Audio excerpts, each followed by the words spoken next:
Hi, welcome to Mrs. Moskowitz's art room again. I'd like to read a story for you about Pablo Picasso.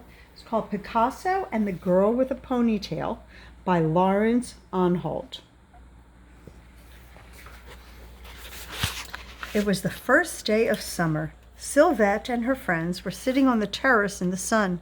Sylvette was so shy that she always sat a little apart, but she listened to every word. Have you heard? Picasso is staying right here in Valarias. It's incredible. The most famous artist in the world. Every picture he paints is worth a fortune. I heard he had a huge white car sent from America in exchange for just one painting. Sylvette was very interested. Secretly, she dreamed of becoming an artist. In a suitcase under her bed was a sketchbook full of her drawings. All her secrets were locked inside that suitcase, things no one else had ever seen. Suddenly, Sylvette noticed something absolutely amazing. Right in front of her eyes, a beautiful picture had appeared above the terrace wall. "Look!" shouted her friends. "It's Sylvette! Only Sylvette has a ponytail like that." Sylvette hid her face in her hands. She heard a roar of laughter from behind the wall. They all ran to look, and they saw a man holding the picture above his head. He was short, but very muscular. He wore a striped shirt, shorts, and a pair of bedroom slippers. It was Picasso. "I saw you all from my studio," he laughed, "and I made a sketch. Come on, why don't you come visit me?" Sylvette was last inside the door, her heart beating like a drum. The studio was a treasure house, as if the artist had never thrown away a single thing. Every surface was piled with bits and pieces, tins of paint, scraps of wood, strange sculptures, children's toys, broken pots, a cowboy hat, flowers, painted plates, a boomerang, fish bones, a clown's mask, a bird cage, guitars, a bullfighter's sword, and more than anything else, Sylvette saw paintings, hundreds and hundreds of them, each signed with a single word: Picasso.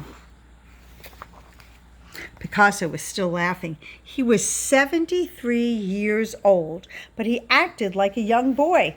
"Now then," he shouted, "I will draw one person. Who will it be?" One of Sylvette's friends stepped forward quickly. She was very beautiful. You can draw me, Mr. Picasso," she said. "I will sit for you." Picasso looked at her quite fiercely. "No," he said. "You saw my picture outside. I've chosen the girl with the ponytail." Sylvette felt a bit sick. She wanted to run straight out the door, but Picasso was very kind. "It's all right," he said gently. "You can trust me. Come, sit down." "Sylvette is too shy," teased her friends, "and too dreamy as well." "Well, that's good," laughed the artist. "Then we'll get along, because Picasso is a dreamer too. Come back another time," he called to Sylvette's friends. "Sylvette and I have work to do." Picasso looked carefully at Sylvette. She was shivering. "Here, borrow this coat," he said, and then he began to draw. The first drawing was slow and careful, a delicate pencil study. The second picture was larger. Sylvette was still and nervous as a wild deer. Then Picasso began to work faster and faster. The pictures grew larger and more strange. Picasso was really enjoying himself. At the end of the day, Sylvette ran home. She took out her sketchbook, but her head was spinning, and none of her drawings came out right. The next morning, Sylvette returned nervously to the studio. Perhaps Picasso had forgotten her, but he opened the door and grinned at her like a schoolboy. Little by little, the paintings became more daring and more extraordinary. Little by little, Sylvette became less shy. Picasso seemed to change every moment, just like his pictures. He was as proud as a king. He painted like a magician, and yet he liked to dress up and play games. Sometimes he put on funny hats or masks to make Sylvette laugh. He told her about the animals he had owned: dogs, a goat who was allowed to sleep indoors, and a bad-tempered monkey. Once he had even kept an owl. Of course, Picasso had painted them all. All through the summer, Picasso created pictures of Sylvette and sculptures in cardboard and metal. As the work became bigger and bolder, she became braver too. Sylvette's father had left home when she was small, but for that summer, Picasso was like a father to her. Shy Sylvette was the most famous painter in the world. It was a real fairy tale. One day, Sylvette plucked up her courage and showed Picasso her secret sketchbook. She told him about her dream of becoming an artist. Picasso didn't laugh or tease her. This is good," he said loudly. "But you have to be brave and learn to let go. Look at me. When I'm angry, I make angry pictures. When I am sad, my pictures are sad too. And when I'm happy, my painting is full of joy. Even my dreams are in my work. There can be no secrets in painting." That afternoon, a photographer came to the studio. Sylvette hated having her photo taken. She wanted to hide away. Then she saw Picasso making funny faces at the camera, and suddenly it didn't seem so bad. The man took dozens of pictures of Picasso and Sylvette beside the paintings. Her friends couldn't believe their eyes. Shy Sylvette on the front cover of a famous magazine, and before long, every magazine wanted a picture of Picasso's new model. Girls in Paris and London were even copying her hairstyle. They all wanted a Sylvette ponytail. Sylvette cut out all the photographs and locked them carefully in her suitcase. Sometimes Picasso worked late into the night.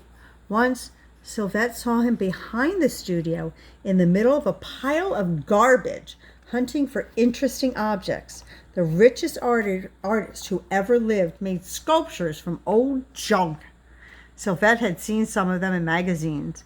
A baboon with 2 toy cars for a face, a bull's head made from a bicycle seat, and handlebars.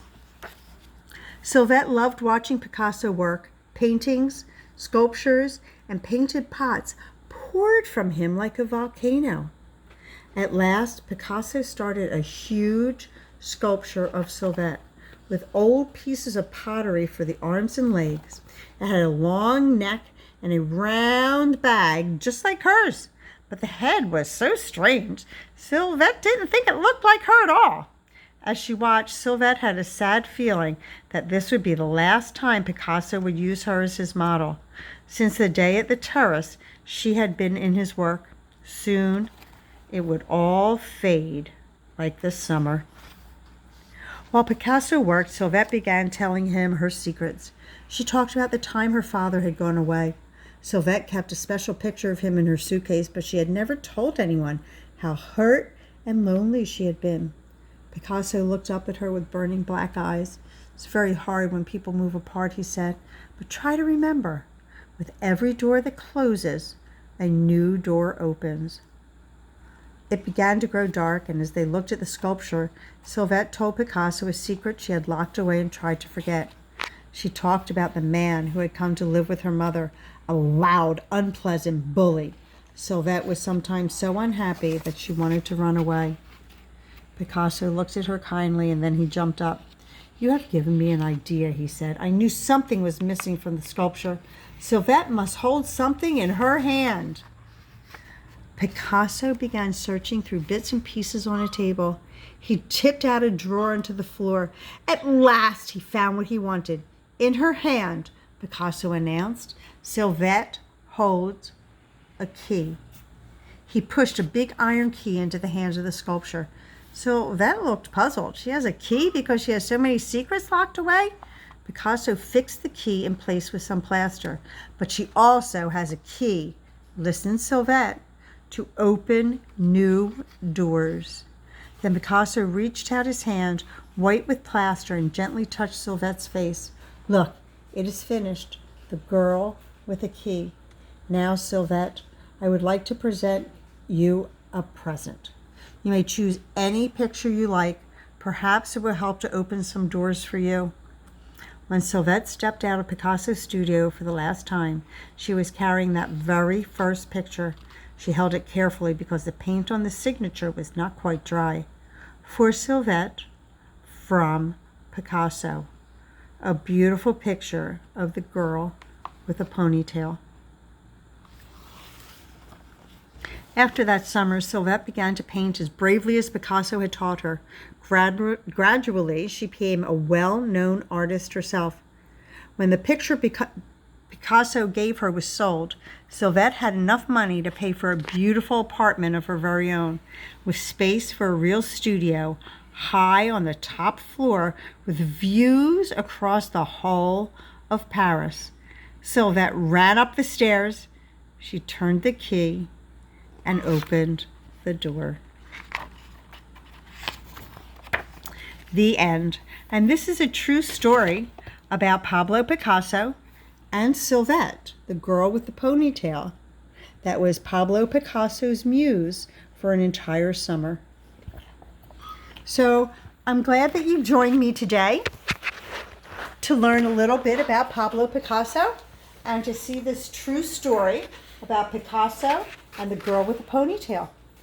I hope you'll join me next for the video that we'll do on how to draw a Picasso dog. Thanks for joining me. See you soon from Mrs. Moskowitz's Art Room.